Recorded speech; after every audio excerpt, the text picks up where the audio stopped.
Hello everyone, and welcome to the ALCTS Continuing Education Committee webinar on recommendations from the RDA test. Where do we go from here? I'm Janet Arberg, your host and a member of the committee. Today we have two presenters, and I'll start first with Barbara Bushman. Ms. Bushman is the Assistant Head of the Cataloging Section at the National Library of Medicine. Prior to coming to NLM in 2006, she held a variety of cataloging positions at UCLA. Ms. Bushman serves as one of the National Library of Medicine's representatives on the U.S. RDA Test Coordinating Committee. In addition, she is a member of the ALCTS CCS RDA Planning and Training Task Force and previously served as the PCC liaison to the ALCTS RDA Implementation Task Force. Next is Regina Reynolds, who is the ISSN coordinator at the Library of Congress and former head of the National Serials Data Program, now called the U.S. ISSN Center. She co-chairs an internal LC group coordinating the development of projects related to the recommendation of LC's working group on the future of bibliographic control and is a member of the U.S. National Library's RDA Test Steering Committee. Welcome, Barbara and Regina. We're glad to have you here today to inform us all about the RDA test. And we'll begin, our first presenter will be Regina, and there might be a little bit of a delay as we switch screens here. Now I need to also let you know that if you have questions, go ahead and type them into the question box shown below on your screen. Barbara and Regina will try to answer those questions during the presentation, if possible. If not, the questions will be answered toward the end of the hour. And if the session should run a few minutes over, please note that we will have, the session is being recorded, and you will receive an email shortly after the conclusion of the program. And if necessary, Barbara and Regina will email answers to the questions that end up not being answered during the program. You can also email them with your queries, and you will also receive a copy of the webinar slide, a copy of the webinar slides. Okay, now there might be a slight delay as I turn the presentation over to Regina. I'm here, and hopefully everyone can see my slides. Delighted to be here, and also delighted to say that I am, again, head of the U.S. ISSN Center, at least in an acting capacity, and very glad to be doing both that and the RDA work. Today, we want to focus on the where do we go from here in our title, because we're aware that there's been a lot of information about the test process. By now, many have either read the report or the executive summary, or at least the recommendations. And there have been a lot of presentations. There were various sessions at ALA, and there was a webinar that Deanna Markham and Beecher Wiggins did for ALCTS last month. So rather than repeating that information, we really want to focus on the present, on the future, and really the where do we go from here. And to that, we're going to examine the recommendations in the report, most specifically those recommendations that include action items that need to be completed before that no sooner than 2013 implementation. We're going to provide findings from the report that led the coordinating committee to the recommendation, and sprinkled throughout are some actual quotes from the report, and in particular from some of the comments that were received in the surveys that were part of the test. We'll then give you findings that led us to the recommendations and the status, the current status of activities.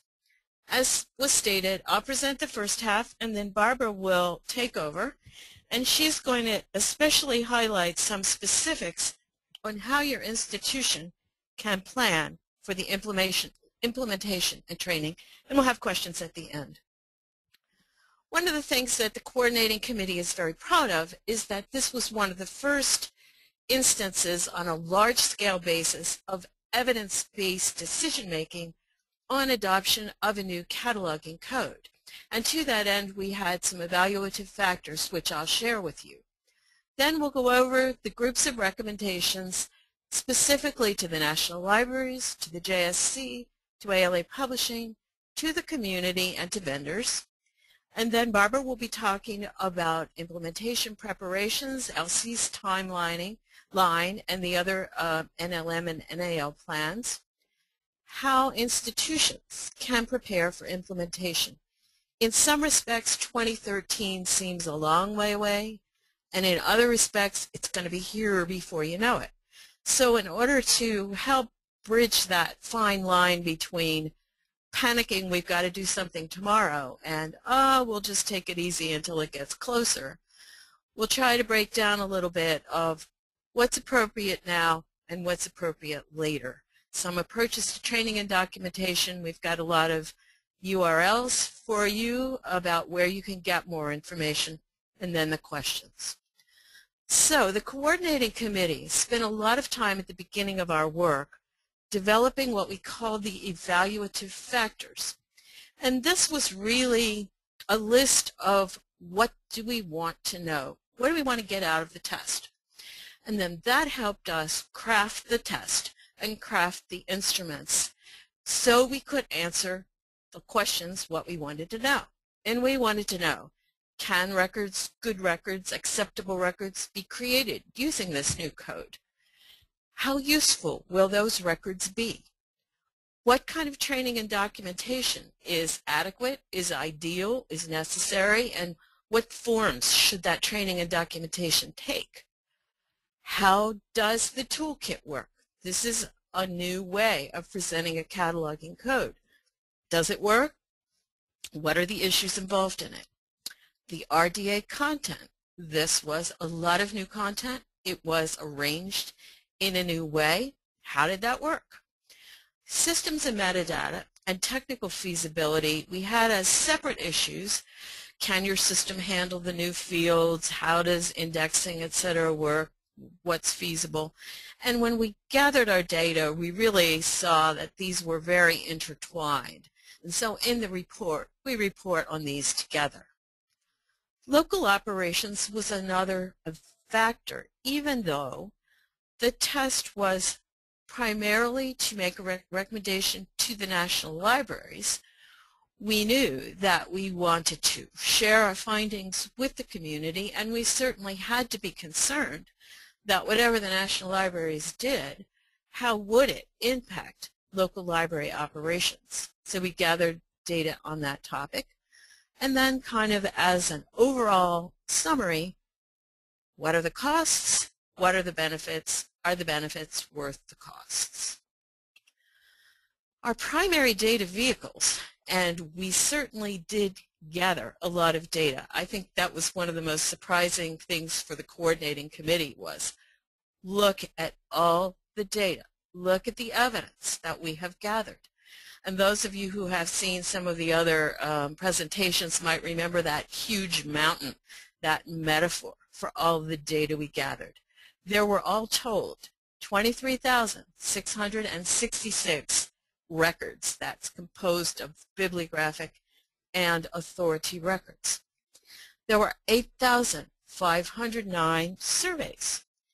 And we're not just talking about the surveys that were created by the record creators, although those surveys got a lot of groans from the testers, and we really appreciate their effort in giving us those data.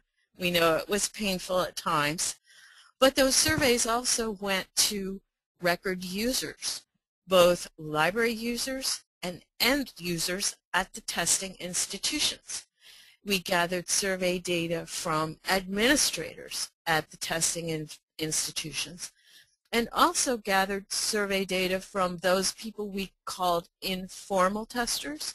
They were not the official testing institutions, but they wanted to follow the methodology and do testing.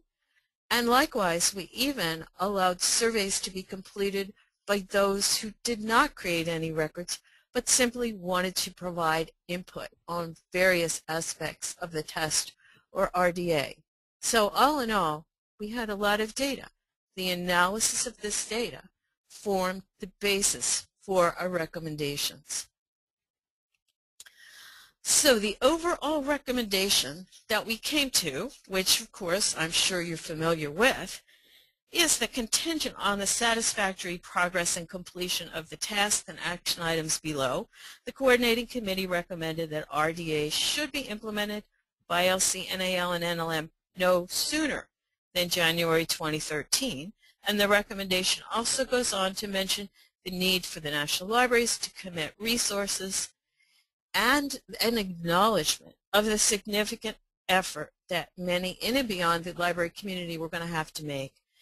And the operative words, I think, in this overall recommendation were contingent on the completion of the tasks, and the discussion of those contingent tasks will be a lot of what we talked to you about today, and the no sooner than January 2013, because it's going to be very hard to 100% gauge the exact point at which those tasks will be completed and that the libraries, the national libraries, and the community will be ready. But we're aiming in that vicinity of 2013.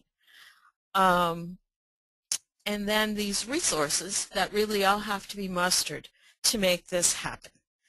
Now next we're going to look at the basis of the recommendation, which is this cost-benefit analysis. We certainly became aware, even before we started analyzing the data, but certainly through the data, that there were going to be costs to everyone. RDA is a subscription product, so right there that's a cost. That development of the training materials, even though a lot of these materials are going to be developed at the national or even some at the international level, certainly they will have to be deployed and adapted at a more local level. Documentation, we know that local documentation will definitely be affected. There will be loss of productivity, production time during training and initial implementation. And there is even the factor that already we find ourselves in, to a certain degree, a mixed RDA and AACR2 environment, which causes a little bit more attention to have to be paid to records that are being used. There are even potential impacts to cataloging contracts. But when weighed against the benefits, the weight was towards the future. And this word future came up very strongly in our analysis of the benefits, that in future, this change in how things are identified will be beneficial. The renewed focus on user tasks will be very important. The abilities that we're going to need increasingly in the future to take bibliographic metadata perhaps from elsewhere and use it with less manipulation and to reuse it. And finally, this encouragement of new encoding schemas, better systems for resource discovery. So some of what led to the anticipation of the benefits and going forward was this sense that we need for the future what RDA can provide. This is a quote from the beginning of the report, that to achieve a viable and robust metadata infrastructure for the future, the Coordinating Committee believes that RDA should be part of that infrastructure. We see the word future, we see the word infrastructure, which is a very important concept, that we are now building a future infrastructure. And just as in the past, once the automobile was developed, then we needed to replace our dirt roads and our wooden bridges with concrete highways, with bridges of steel. And so too with RDA, we might have wondered, well, first do we get the new infrastructure and then the new rules? But just as with the highways, we first have RDA, now we need to build the infrastructure that will support it to best advantage. We didn't want to neglect the users, and during some of the preliminary discussions about the test and how the test was going to be designed, the question of the user came up. The question was asked at one of the meetings at RDA, at ALA about test design. How are we going to get input from the user? Ferber is very focused on the user. Well, we had this user survey, and two key questions were, does the RDA record meet the needs for the work that you do? And this was asked of both library users and end users. And which record do you believe is easier to understand? And as you can see from the chart, that as far as meeting needs, the needs were overwhelmingly either mostly met or fully met. And as for which record being easier to understand, either RDA is easier or they're about the same. Add those two together and we see, yes, we also have an ease of understanding of these new records. The user survey was very interesting in that, true to human nature, we could see that some things that were regarded by some people as positive, like the new content carrier media elements in place of the GMD, were almost equally, maybe a little bit more negatively regarded. So it was kind of a toss-up on this one, although there were a lot of people who did say they're going to miss that GMD. And part of that can be thought of in the context of current systems versus future systems. Our systems right now are not designed to make use of the new content carrier media elements. Hopefully future systems will be. Similar two sides of the coin with the fuller records, too much information. And that really is a function of how an institution chooses to implement RDA. Elements, if a record were based solely on RDA core elements, it might turn out to be too short, too little information. If someone were to use all the appropriate or applicable RDA fields, it would be a very big record. So for the test, those comments really depended on how an institution implemented and what they showed to the users in the survey. Did they show them short records? Did they show them full records? Even something like abbreviations had some pros and cons. Lots of people really did like spelling out those previously abbreviated words, but other people said, today's a world of text messaging when everybody understands abbreviations. So now we're going to spelling out the words, and we're going to look at these records on our mobile devices, and we're going to have everything spelled out. So we had some pros and cons there. I think on balance, most people like spelling things out. Copyright dates, some confusion there. Ferber terminology was a little problematic. So we could see that there were some pros and cons on the user input. Local operation findings demonstrated how future-oriented people's expectations about RDA are. So 63% of testing institutions did impact some major or minor negative impact, but yet they were willing to go forward. The need to work with RDA and pre-RDA copy in the same workflow. You know, this was kind of an unanticipated result of the testing that we would find that some people did early implementation. Moving forward, so we've got these specific recommendations to the various groups that we'll go into a little bit more. There's many more recommendations in the report, and our committee is going to oversee progress on these tasks and report on their status to the community. So to the national libraries, one big recommendation and kind of a surprise was this recommendation to demonstrate credible progress towards a replacement for MARC. In fact, MARC wasn't even part of the evaluative factors. It wasn't part of our testing plan. But this information bubbled up from the evidence. It just came out in the survey respondents who felt very strongly that the benefits won't be realized without a change to the MARC carrier. In fact, this was one of the quotes, that the RDA test has made it concrete for us the community also very much needs a postmark data model and encoding structure. The also, I think, refers to, yes, we need RDA, but we need to change mark as well. And LC was already going forward.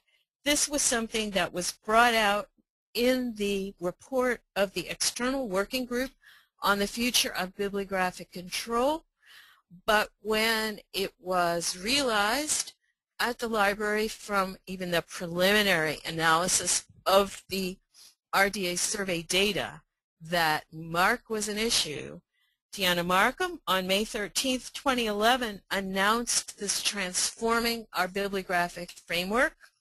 And one of the quotes in that announcement is that spontaneous comments from participants in the U.S. RDA test showed that a broad cross-section of the community feels budgetary pressures, but nevertheless considers it necessary to replace Mark 21 in order to reap the full benefit of new and emerging content standards.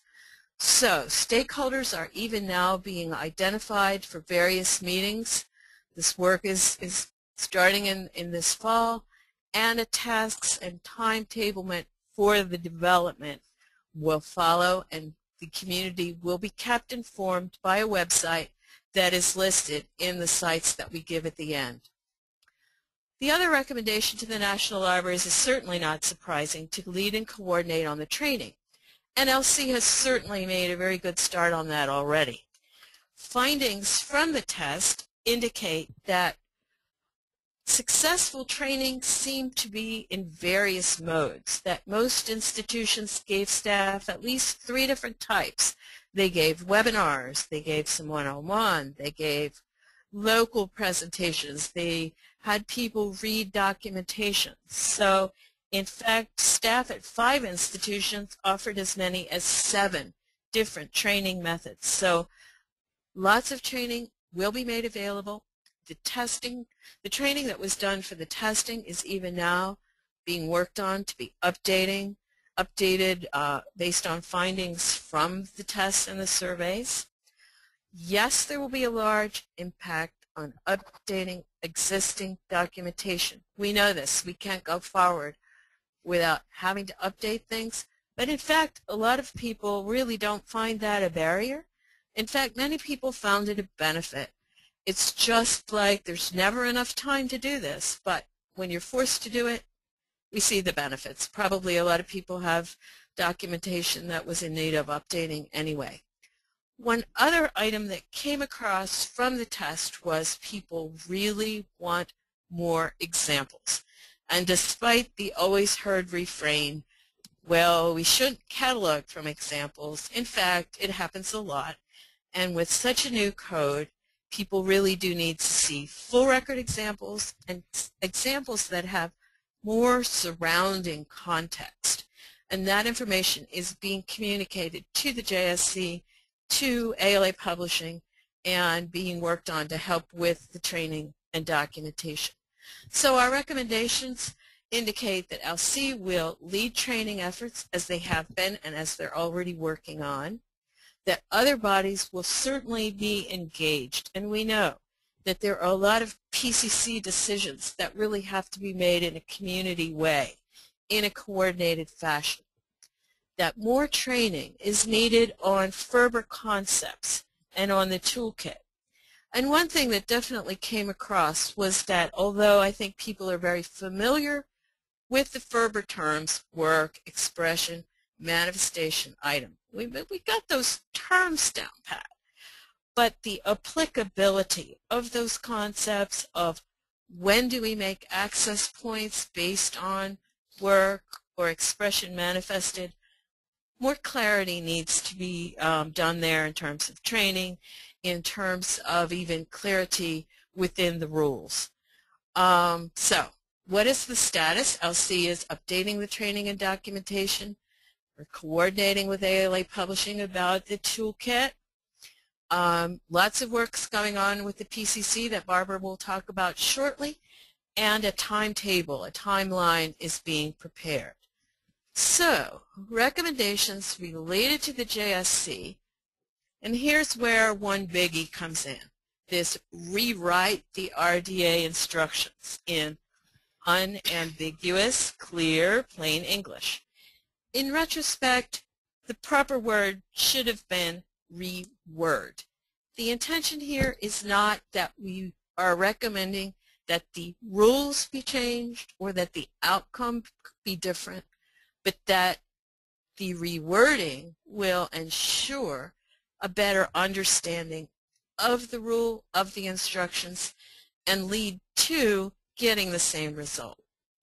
The other two big recommendations to the JSC are to define the process for updating RDA in the online environment that's being worked on, an announcement of the completion of the registered RDA element sets and vocabularies, because those element sets and vocabularies are very key to participating in the semantic web environment, to having these elements of vocabularies be registered URIs, and publicizing this not only within the library community, but within the greater information community.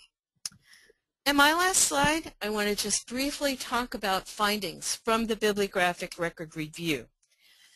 This is findings that's based on the very close analysis of the 1,200 common set records, the records that we had A2 and RDA records done in common by all the testers. And what did we find?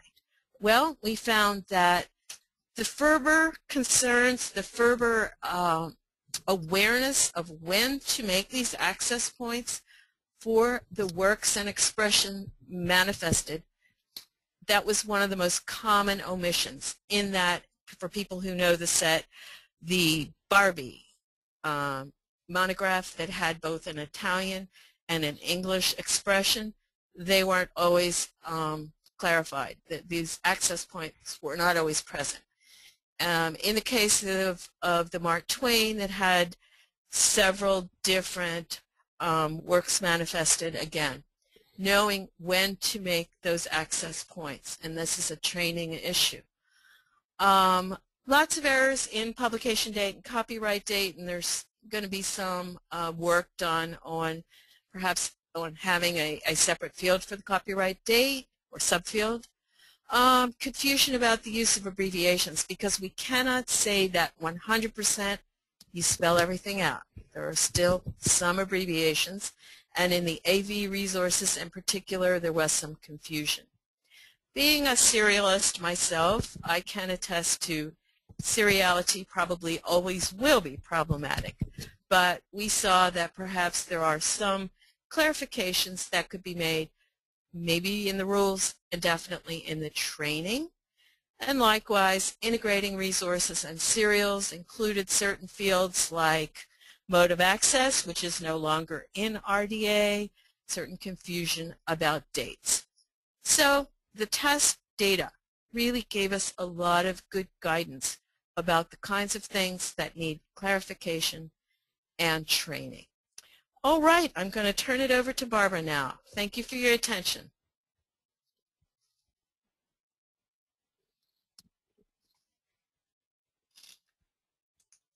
Okay, so now I'm going to talk about some of the findings that we found with regard to authority record review. And our findings showed that not only were catalogers using the new authority record fields in RDA records, but in AAC R2 records as well. The most used field was the 046 for coded date information, and other commonly used fields included 370, 374, and 375. As you can see on this slide, some of the common errors found when reviewing authority records from both the Common Set and LC's review of new NACO records included form of place name incorrect in the 370, the omission of 670 fields, again incorrect formatting information of 046, and confusion between field of activity and occupation, 372 versus 374.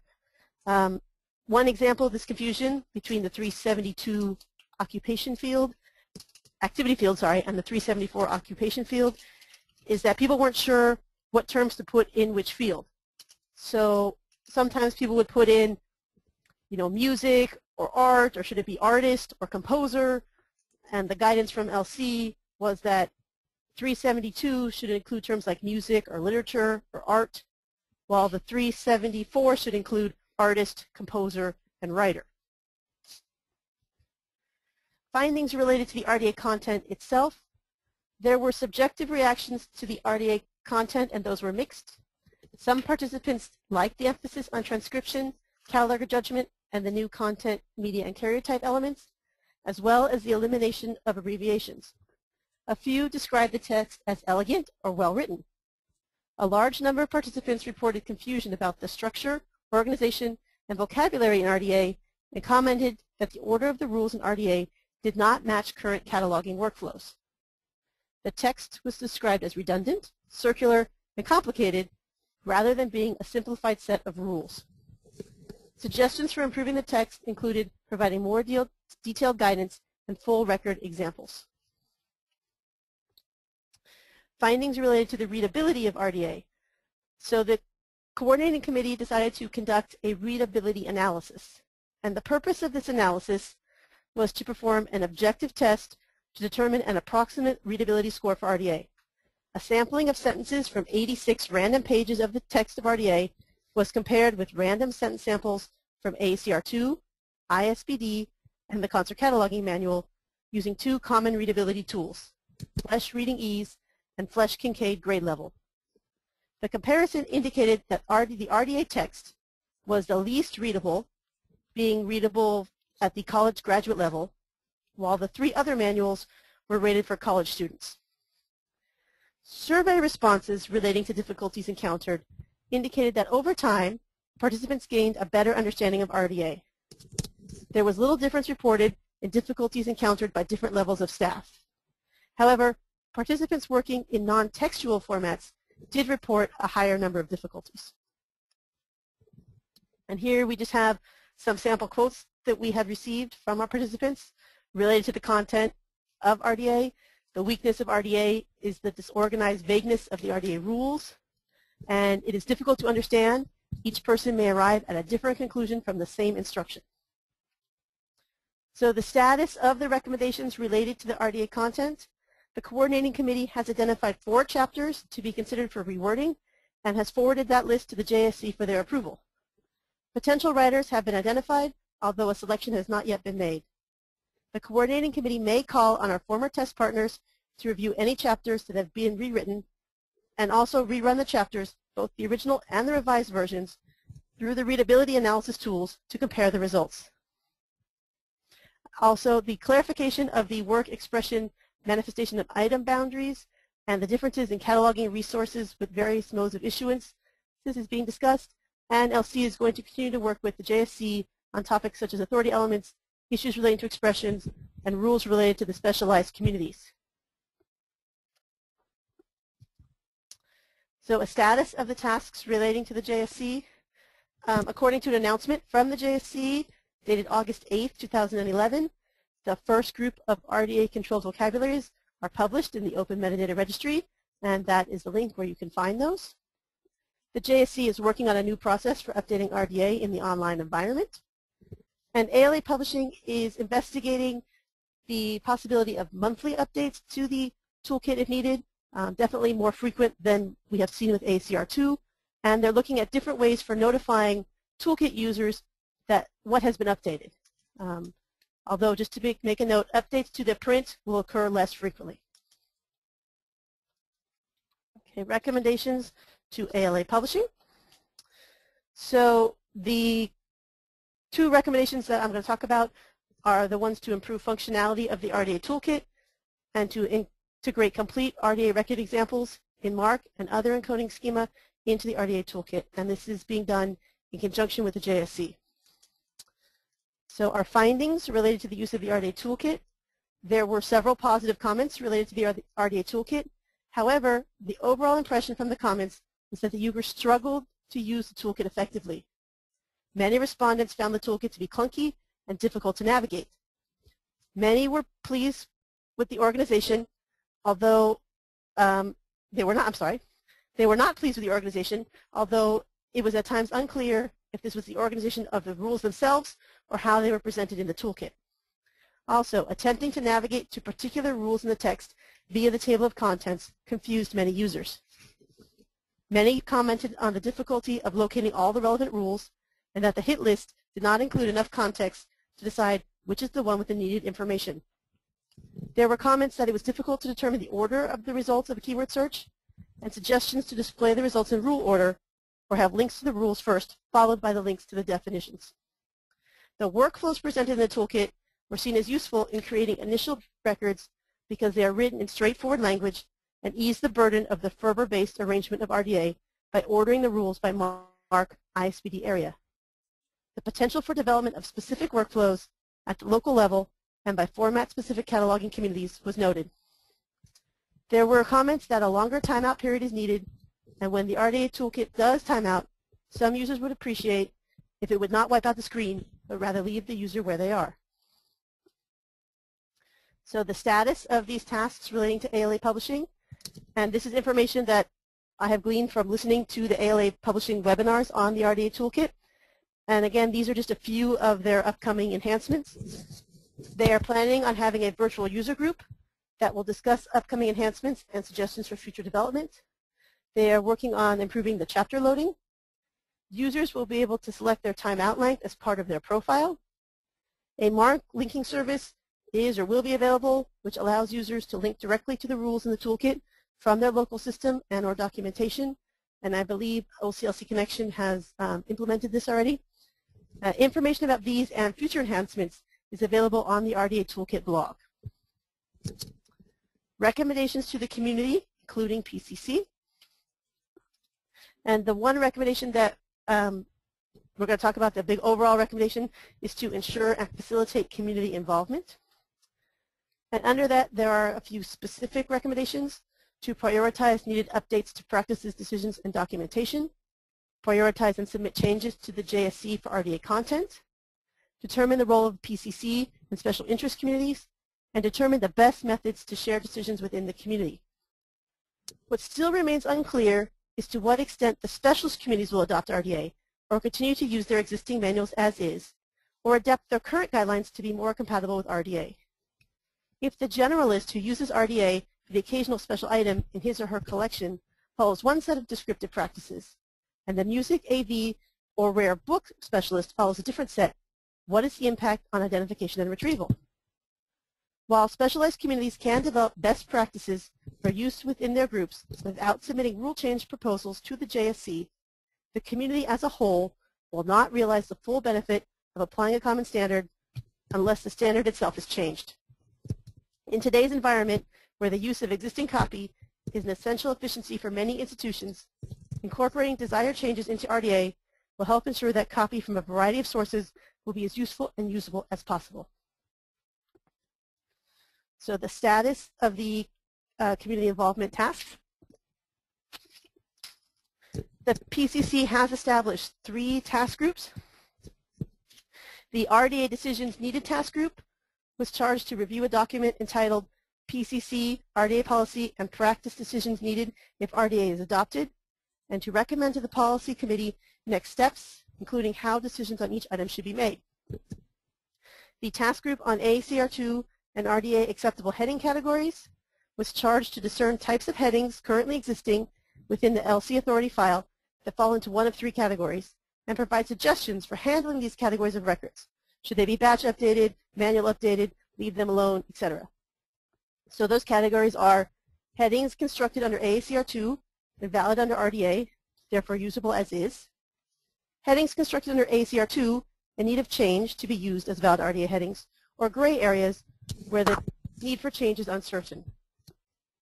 The task group on hybrid bibliographic records was charged to investigate the use of hybrid records and make recommendations for best practices regarding the following issues.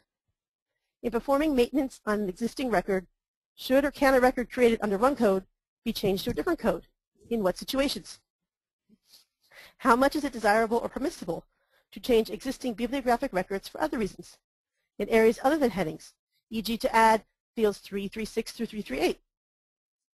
What types of changes or amount of changes made to a bibliographic record should trigger a change of leader from A for ACR2 to a code appropriate for RDA.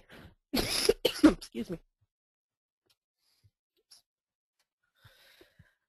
These 3 task forces have a September deadline for submitting their reports, and all information in these tasks regarding these task forces is available on the PCC website. The music and moving image communities are submitting a proposal via ALA, and the Canadian Committee on Cataloging has submitted 5 proposals related to music. These proposals are all available on the JSC website. Recommendations to the vendor community. So the first recommendation that I'm going to talk about is to solicit demonstrations of prototype input and discovery systems that use the RDA element set, including the relationships. So our findings that led us to this recommendation had to do with the fact that the comments indicated that respondents could not envision how RDA rules and Ferber concepts provide benefits in future systems. The coordinating committee made available to the library community the corpus of RDA test records for examination and experimentation. Unfortunately, we received very few responses from those who looked at or manipulated the records. We hope that future development will work at using these records. The data carrier is just one of the RDA issues related that system vendors must face. We cannot speculate on what new tools or services will be produced and realize with the implementation of RDA. However, if the library community does not move forward in some key areas, we will continue to be behind the development and innovation of other communities using linked data and the semantic web. So the coordinating community continues to be in communication with vendors regarding developments in these areas. So here again is a sample quote from one of our participants. I understand and welcome the changes that RDA seeks to address, but it would be nice to see the tools that will take advantage of what this new standard has to offer. As part of the analysis process, the coordinating committee hosted a visit and presentation from Extensible Catalog Organization co-executive directors Jennifer Bowen and David Lindell to discuss their partial implementation of RDA. And here on this slide, you have a couple sample quotes from their presentation. A full written report from XCO is included as an appendix in the report and recommendations. The visit and statement proved quite valuable in helping the coordinating committee envision the current and future potential of RDA. Some other specific vendor recommendations were to permit users to link out to the RDA toolkit, to make sure that they implement all the new MARC tags, and to explore enhancements, new features, and products.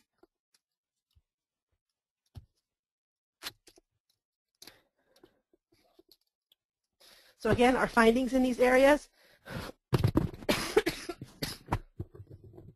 There were no reported problems in systems ingesting and storing RDA records. And while existing systems can import and store RDA-based MARC 21 records, respondents indicated that substantial local configuration changes would be needed for indexing and record displays for the public. In particular, much concern was expressed about the differentiation in public displays with the loss of the 245H or the GMD.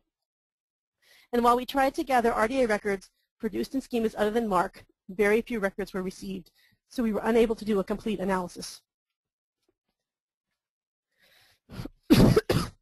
The final section of the presentation is now going to focus on the future, what you can expect to see happening between now and implementation, and what you can do to prepare for implementation at your institution. LC will have a small group of catalogers comprised of former testers that will resume creating RDA cataloging records in order to provide information, training, and suggestions for change. LC will use the next 18 months to train staff and update existing documentation following this anticipated timeline.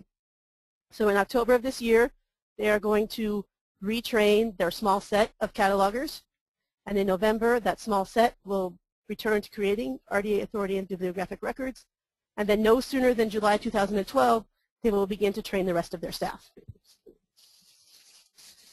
At NLM, we have no plans to implement RDA prior to 2013.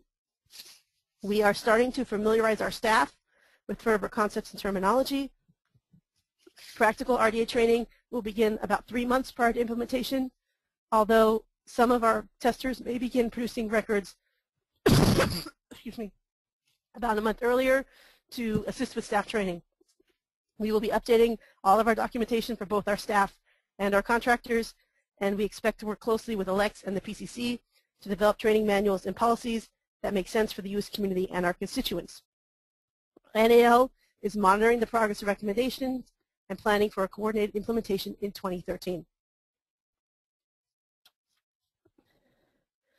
The next few slides are just examples of issues that individual institutions should be thinking about during the next 12 to 18 months prior to implementing RDA. So in terms of systems, has your ILS implemented all of the MARC updates for the new RDA elements? Will the authorized access points containing relationship designators file properly with the headings lacking them? In terms of cataloging, if existing authorized access points are converted nationally to the RDA form, will you convert your authority records or your BIB records, and how will you do that? Will you accept AACR2 copy, or will you edit to partial or full RDA description? Will you convert the authorized access points on AACR2 copy to the RDA form? In terms of your OPAC, how will you display the new content, media, and carrier types? Will they be displayed in the brief as well as full record view? What alternative display options does your local catalog offer, such as icons or alternative text? And can they coexist with the existing GMDs in your catalog? Some approaches to training. LC hopes to announce its implementation date approximately 6 months in advance. However, training on terminology and concepts can begin now. But we advise that training on specifics should not begin until approximately 6 months before implementation. So finally, here's where you can find some more documentation. LC's training materials from the test are still available. However, that site is no longer being maintained, but the documentation is still available. Training related to the RDA toolkit is available from their website. And of course, ALCTS has a whole series of RDA webinars.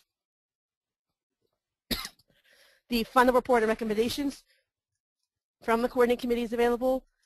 LC has a planning website which will have information on their implementation activities as well as updated training documents. However, this site is not yet live, and they hope to have it live sometime in the next few weeks. They will send out information when that site is live. There is a website to discuss the MARC transition. Again, if you need to access the RDA toolkit or have questions, that's their website. The JSC will also have news and updates on their website, and the coordinating committee hopes to send out regular updates in some manner. And that concludes our presentation. So here you have the contact information for myself and Regina, and now we will be happy to answer any questions that may have come up during the presentation. Thank you very much for your attention this afternoon. Yeah, do I see that we just had the one question about whether the editor had, the rewriter, let's call it, has been named, and that has not been named yet. That's the only question I see so far. Okay. New question.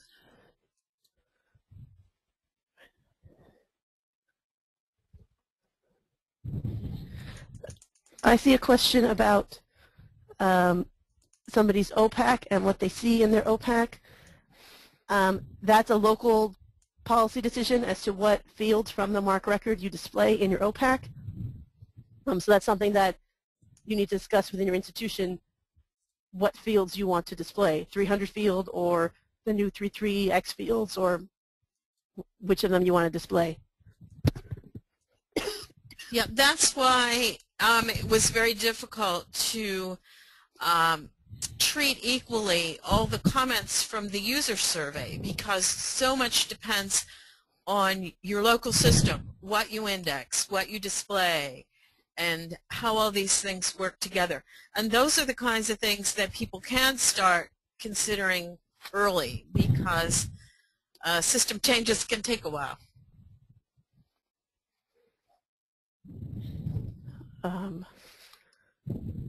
I am not seeing questions.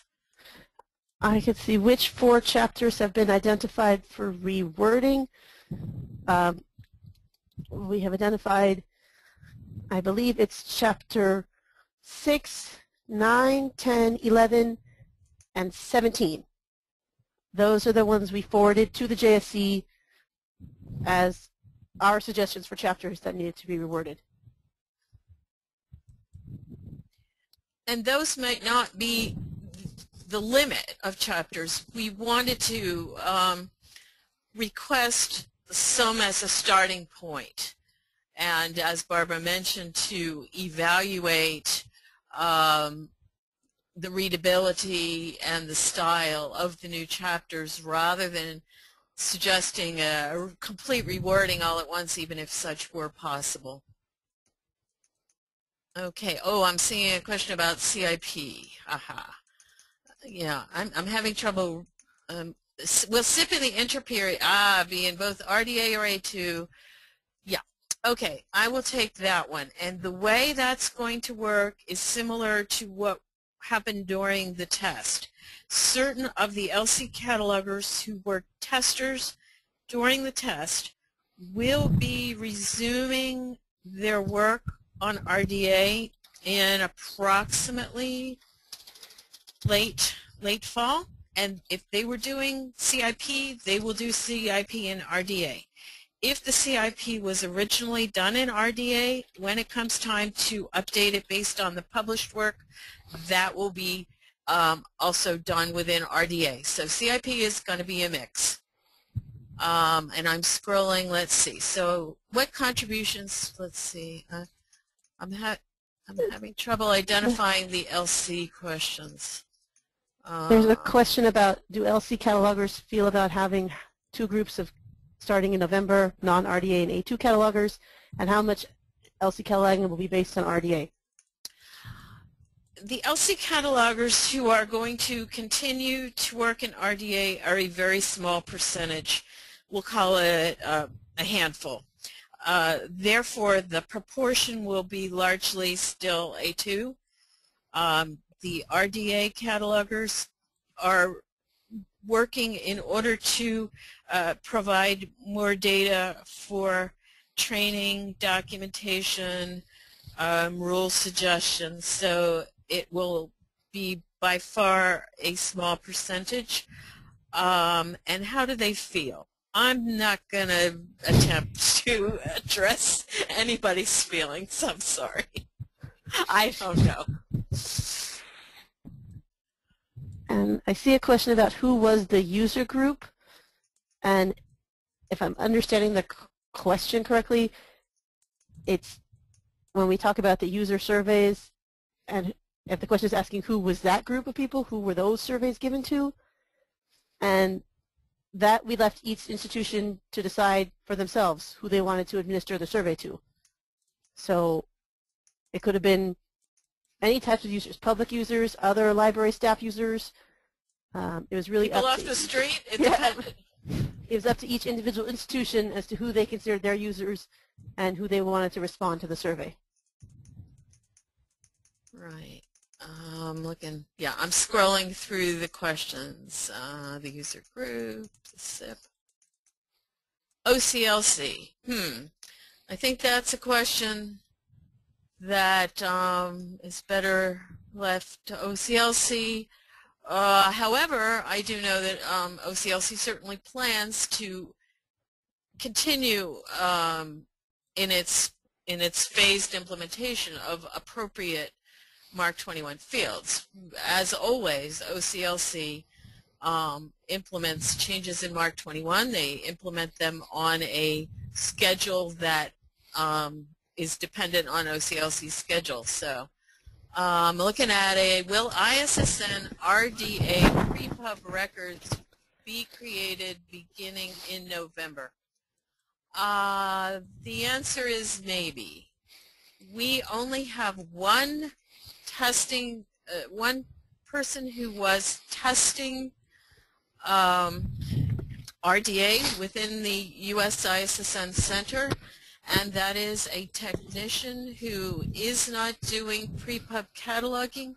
Whether she is trained enough to do that at some point will make a difference.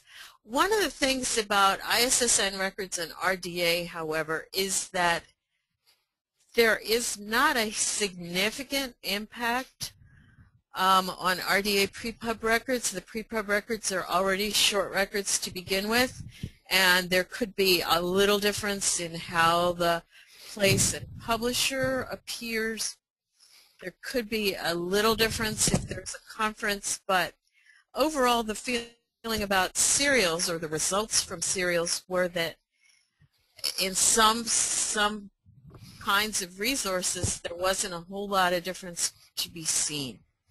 So that's still up in the air, but you won't see a lot of impact on USISSN Center records because we have very few people that are testers. I see a couple questions related to catalogers with little experience or novice catalogers.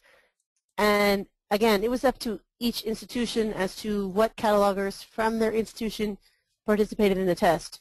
So from what I remember, we did have a wide range of catalogers with varying backgrounds participating in the test because we did gather that information.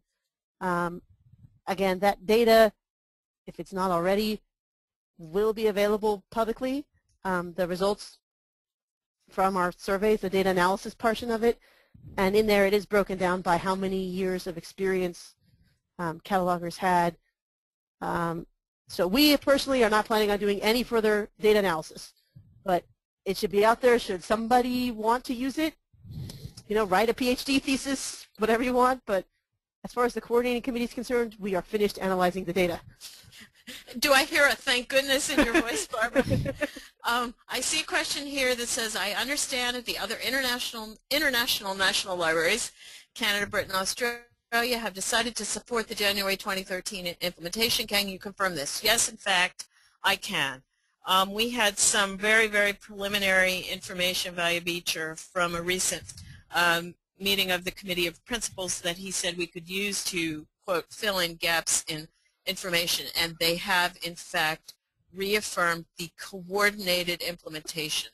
So that means that we're all going to jump into this pool together if possible. Yes. Different timelines in the libraries for Canada. Who do I contact for Canadian implementation?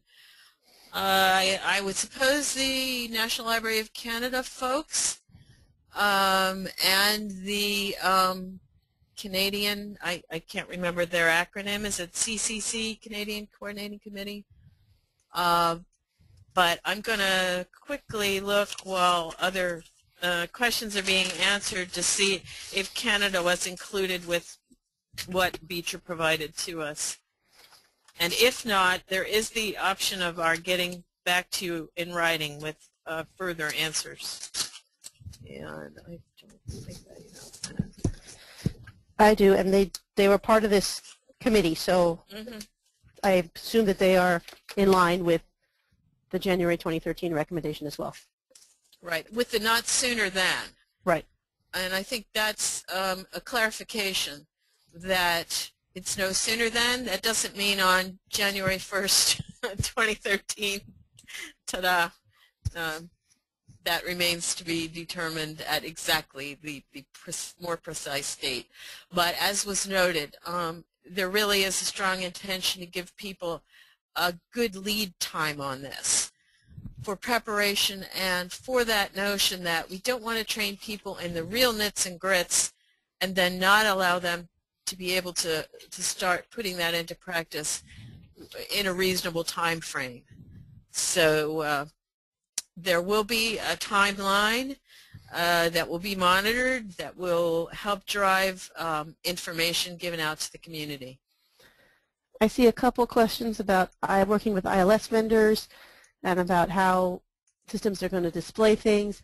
And the coordinating committee has been actively working with the vendor community throughout this entire process. We have held meetings at every ALA and midwinter since 2009. And we are continuing, again, to be in communication with the vendors in this area. And, you know, you need to discuss with your ILS vendor and with the staff of your institution, you know, what possibilities there are for displays and what you as an institution want to display in your local catalog, in your OPAC. It's something that you have to do jointly with your institution and your ILS vendor because each vendor functions differently and has a different process for making changes and OPAC displays and things of that nature. All right. I see this concert question. Is concert looking at RDA in terms of the concert basic record and the aggregator neutral record? And I presume that means the concert standard record. And the answer is yes and yes. These are very important topics within concert. Concert has already started to make some determinations of those aspects of the concert standard record that need to be assessed in terms of synchronization with RDA. In some cases, there will be rule revision proposals made to the JSC so that we don't have concert going its own way if possible, but rather, as Barbara had pointed out in one of those answers, it's ideal if we can all follow the same rule or the same implementation. As far as the aggregator neutral record, that is a very important topic. Concert is actively pursuing, assessing in coordination with the LC Policy and Standards Commission Division, and rest assured we are aware of those issues, and they're being worked on. I see a question about the sorts of errors in recording of publication place were seen in the test. Mm-hmm. And the only one that I know of is that, again, people were still continuing to abbreviate some of the places of publication based on the AACR2 abbreviations rather than transcribing exactly what appeared on the item. I don't know I if think you we also remember anything had, else. Yeah, Barbara, I think I recall some issues related to the change from how many you would transcribe if you know, it used to be you'd go to the first and then the next one would be the U.S. place, and that has been changed. So I think it's a matter of selecting from multiple places. It's a matter of abbreviations. How much do you take? Those kinds of things. I wouldn't say it's anything that's going to totally obliterate the ability to understand the record, but they're just new details about how to do this. And I see a question about searching OCLC to find RDA records, and I know that it's possible and that there's a particular search that you can do, but I'm not remembering it off the top of my head. I'm sure if you contacted OCLC or even looked at in the OCLC guidelines, they have information on that particular search that you can conduct to find all the existing RDA records in the database. I see a statement from Mark Stewart that coordinated RDA implementation was affirmed at the August 12th RDA Satellite Conference prior to IFLA, including announcement from LAC. If someone hadn't seen that, I thought I'd read it out.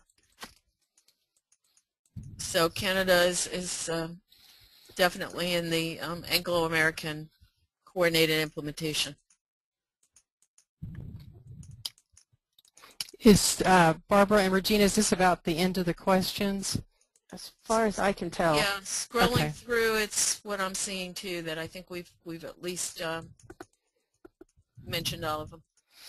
Okay, well then, should we go ahead and wrap this up, or you want to, if there's any more questions, that you can go ahead and type them in, and Regina and Barbara can email you those answers to the best that they can.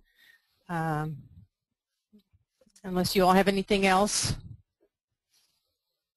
No, I want to express thanks to Alex for making this opportunity possible, and encourage people with questions that there's lots of resources to get answers, certainly including Barbara and myself.